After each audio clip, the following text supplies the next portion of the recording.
अस्सलाम वालेकुम स्टूडेंट्स। आज हम जो अपना टॉपिक डिस्कस करेंगे उसका नाम है स्ट्रक्चर ऑफ अर्थ, यानी ज़मीन का ढांचा। कि ज़मीन है तो किस चीज़ से मिलके बनी, किस तरह बनी। जैसे घर बनाया जाता है, घर बनाने के लिए उसका स्ट्रक्चर होना ज़रूरी है। जब तक स्ट्रक्चर नहीं होगा तो इमारत मजबूत नहीं होगी और गुड लुकिंग नहीं होगी। इसी तरह हमारी अर्थ का स्ट्रक्चर बना जो मजबूत और अच्छी दिखती है। आइए बात करते हैं कि इसके अंदर आने वाली चीज़ें क्या हैं। सबसे पहले हमें पता होना चाहिए ज़मीन का वो ऊपरी हिस्सा जिसके ऊपर इंसान बसते हैं उसको कहा जाता है crust, and the second part is mantle, and the third part is core। ठीक, ये तो हमारे तीन पार्ट हो गए जमीन के, क्रस्ट, मेंटल एंड कोर। आपको एक बात और बताता चलूं कि कोर को हमने डिवाइड किया है टू पार्ट्स में। First one is outer core and the second one is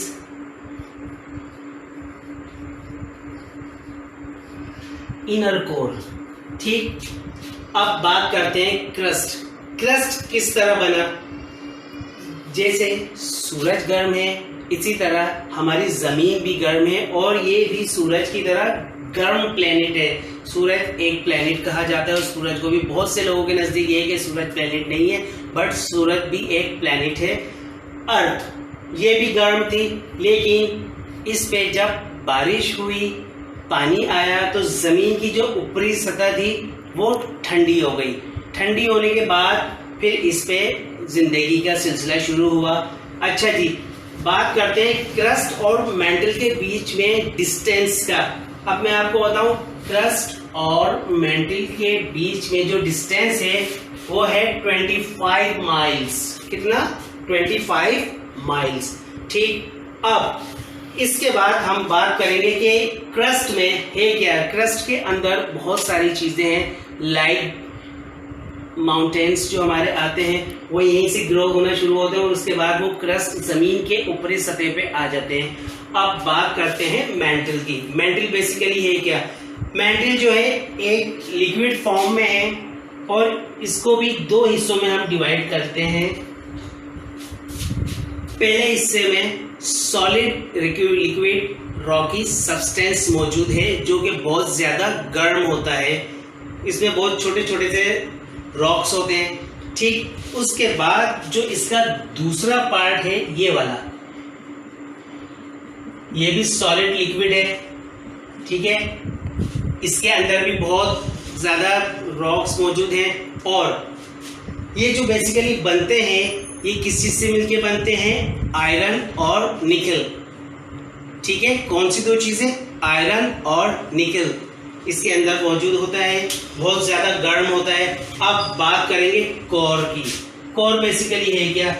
core जो है ये बिल्कुल, अच्छा कोर पे आने से पहले मैं आपको बताता चलूं, मेंटल्स का जो डिस्टेंस है, जो इसकी गहराई है अंदर ही अंदर, वो कितनी है? इसकी गहराई है 1800 माइल्स, जो कि बहुत ज्यादा है, हम शायद इतना सफर ना कर पाए। अब उसके बाद बात करते हैं हम कोर की। अच्छा, कोर को हमने कितने हिस्सों में डिवाइड किया था? टू पार्ट्स में डिवाइड किया था। एक तो था हमारा आउटर कोर और second one was inner core. अच्छा जी, आउटर कोर के बारे में बताता चलूं कि आउटर कोर जो है वो 3000 माइल्स का है। कितना है? 3000 माइल्स, बहुत ज्यादा है। और ये जमीन का तकरीबन जो हमारी अर्थ है इसका 85% बनता है। ठीक, उसके बाद इनर कोर की बात करें तो ये 900 माइल्स है। और ये बिल्कुल, आपको एक और बात बताऊं, ये जो हमारी अर्थ है ये इसके बिल्कुल सेंटर में, बीच में है। ठीक है, बिल्कुल बीच में। सारी मूवमेंट जमीन की जितनी भी हरकत है, जितनी भी प्लेट्स के अंदर, इन प्लेट्स के अंदर, इन लेयर्स के अंदर जितनी भी मूवमेंट होती है वो सब इसी की वजह से होती है, क्योंकि ये जितना ज्यादा गर्म होता है उतनी ज्यादा मूवमेंट इसके अंदर पैदा होती है। कोर की बात कर रहे थे। तो आपको बताते चले कोर का ये इनर पार्ट, ये जो बीच का हिस्सा है ना, ये this one area, this is the hottest part of the earth. ये जमीन का सबसे ज्यादा गर्म हिस्सा होता है और एज हम इसको जो है कंपेयर कर सकते हैं एज द सन। जितनी इस सन के अंदर, सूरज के अंदर गर्मी है ना, जितनी आग सूरज के अंदर है उतनी ही ज्यादा आग इसमें गर्मी जमीन के इस हिस्से में, कोर में। कोर, आउटर कोर यानी कोर का ये वाला हिस्सा जिसको हमने क्या कहा, आउटर कोर।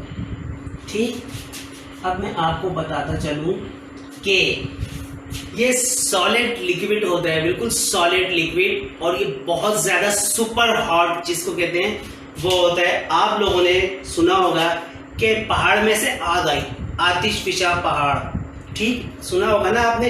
बेसिकली वो जो पहाड़ों के अंदर, like that mountain, this is the mountain, ठीक है। अब पहाड़ के अंदर जो सब्सटेंस आता है, ये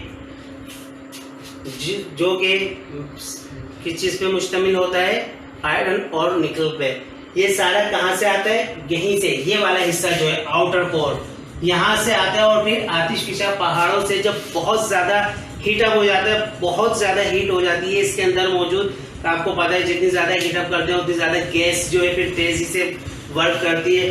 तो जब बहुत ज्यादा हीट अप हो जाता है उसके बाद यहां से जो है एक सब्सटेंस निकलता है, दिस इज कॉल्ड लावा। आप लोगों ने सुना भी होगा लावा।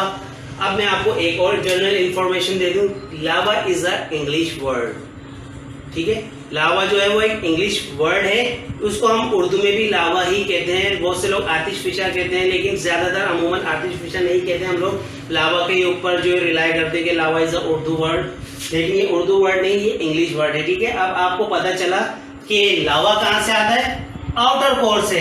अब इस लावा को गर्म कौन करता है, इनर कोर। और कोर का वो हिस्सा है जो कि बिल्कुल जमीन के बीचों बीच है, ये सब बहुत ज्यादा हॉट होता है, इसकी हॉटनेस हम सूरज के साथ कंपेयर कर सकते हैं, ठीक है।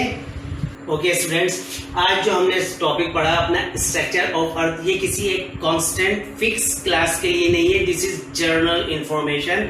इसको हर क्लास के स्टूडेंट फॉलो कर सकता है, हर एज का बच्चा फॉलो कर सकता है, क्योंकि इससे आपकी इंफॉर्मेशन में इजाफा हो जाएगा, ठीक। अब आप इस वीडियो को बार बार देखें और याद करने की कोशिश कीजिए। अमूमन होता ये है कि हम लोग ज्यादा सुनकर और देखकर सीख रहे होते हैं, तो ये तो बहुत अच्छा मौका है स्टूडेंट्स के लिए कि वो देख भी रहे हैं, मोबाइल भी यूज कर रहे हैं, वीडियो भी देख रहे हैं और उनको इस तरह की इंफॉर्मेशन भी मिल रही है।